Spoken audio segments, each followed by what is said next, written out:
Hi guys, this is Simeon here. Thank you for tuning in today. In yesterday's video, some people had withdrawals. I think it was due to an overdose of my face in the camera and too few shots of chickens on the video. So today I worked really hard on getting you some time-lapse chicken shots, chickens in slow motion, some close-up of chicken feet, chicken wings, some close-up of chickens, chicken head, dancing chicken, angry chicken, egg-laying chicken. And I was thinking, that's probably not what you guys wanted. First, let me make another announcement real quick. We have now a store where you can buy Swedish Homestead t-shirts, tank tops, hoodies, and mugs. And some people have already purchased some. I know a bunch of you guys like to watch Swedish Homestead channel while you drink coffee, and now you can do that with one of the Swedish Homestead mugs. So the link is below in the description. Check it out, and I hope you will like the stuff. You can give us some feedback there as well. Let's get to the video. It's gonna be a Q&A about my breeding flock and what I look for and so on, some other questions that were asked yesterday.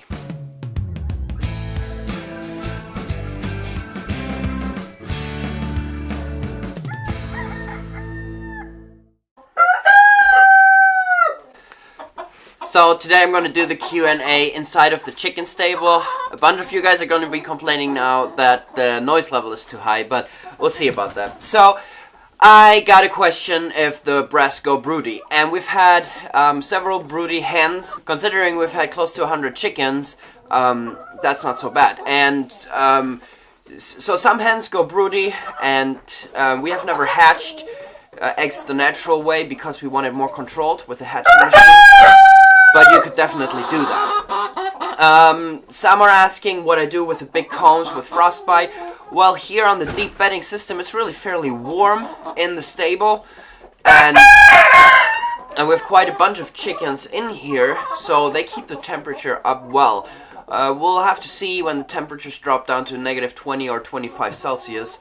We'll have to see how that will be doing, but lately we've just had very mild winters over here. We're expecting this winter to be a little colder, but we don't know, obviously. We'll see about that.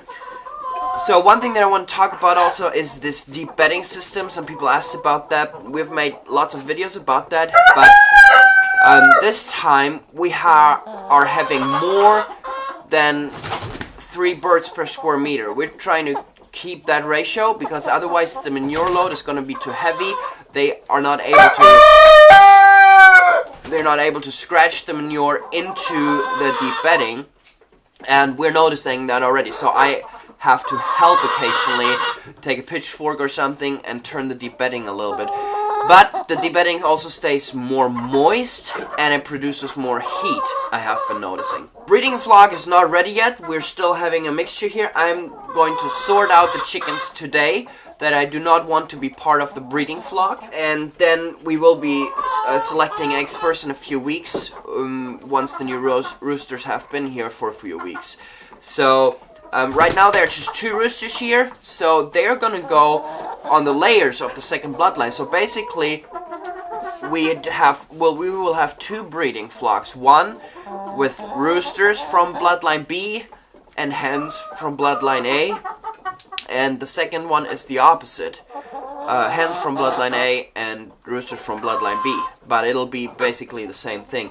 I have no experience in how that affects the whole thing. What we want to select the chickens for, I mentioned that yesterday already a bit, we want to select them for survival instincts and that they're still laying at this age.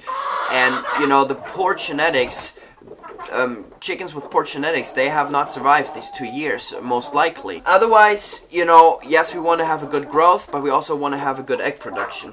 I've also looked into white rocks, that chicken breed. That's very common in the US, or more common. Here in Sweden, I've never heard of anybody having that breed. There are a couple breeders in Germany. I've only heard that they are really good layers. They don't grow as fast as the breast, but they lay better than the breast, I've heard. But they are also very sensitive. I don't know anything about that breed. Feel free to share some information about that breed below if you know that. But the breast is obviously what we are working with here, and also their background of free rangers I think will be very good. Now we have had a shortage of sawdust because we haven't been doing much work due to my dad not feeling well. He had surgery on his knees this year. So we didn't produce as many wood shavings and sawdust as we normally do. And that's why I kept the last year's deep bedding in here, and I'm just adding wood shavings to the deep bedding on a regular basis as we produce them inside the house. So this deep bedding, here I am now, and you see this is how deep it is. I'm at the bottom. It's very rich already, and right now a lot of moisture is being added to this by all the chickens, and quite often I have to put fresh wood shavings here to keep it dry, and then I also have to turn the deep bedding. But it is warm. It insulates from the ground, and it produces some heat, and I still love the system.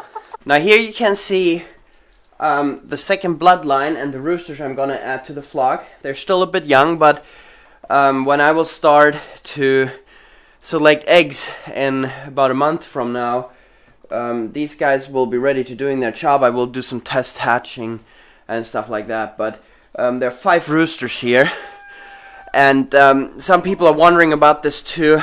I like to keep the ratio of 1 rooster per 6 hens. We've had really good experience with that.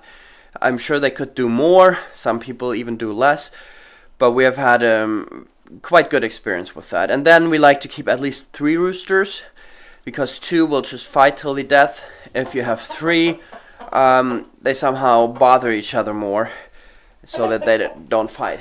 But very excited about this, and this is the good thing. Whenever I now have to import new blood, new hatching eggs, I can go with a fairly small amount because it's very expensive, and then I don't have to spend so much money there, because I basically just need some new roosters.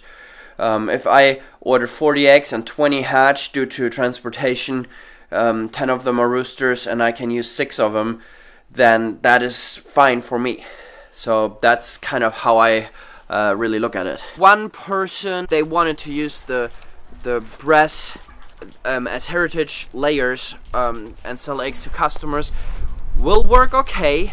You just have to realize that it is a completely different level of egg production than as hybrid layers, because here in Sweden and in Europe, anywhere around us that I am aware of, no heritage breeds are being used for any kind of commercial production, except for in southern Germany, where some people are now working with the breast like we are.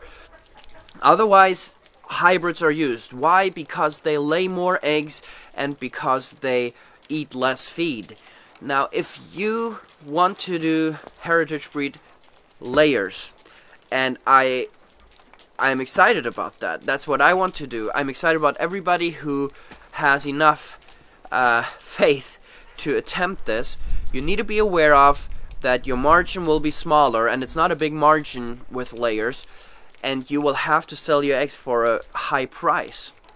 And I believe that if you want this to work, it'll cost you need to charge 4 to 5 Swedish crowns per egg for this to work. So see if there's a market, and it's the availability that I want to maybe help out with, to offer. If somebody wants 50 ready to lay pullets, that I'll be able to offer that. Otherwise, make sure that you have the market. So again, I just want to say I do not ship outside of Sweden right now. It didn't work out. The transportation didn't work out well. It was too long of a time. Hatching rates were horrible when the eggs arrived, so that was a big bummer. But I got a lot of questions from people within Sweden on yesterday's video, and if you want to get in touch with me about chicks or hatching eggs or pullets or something like that, please feel free to write me an email, swedishhomestead@gmail.com, and I will get in touch with you. You can write in Swedish as well. Inga problem. Det funkar jättefint. So that's what I'm going to focus on. I hope to get a website up and running at some point about this. I'm right now still looking into the legal aspects of hatchery.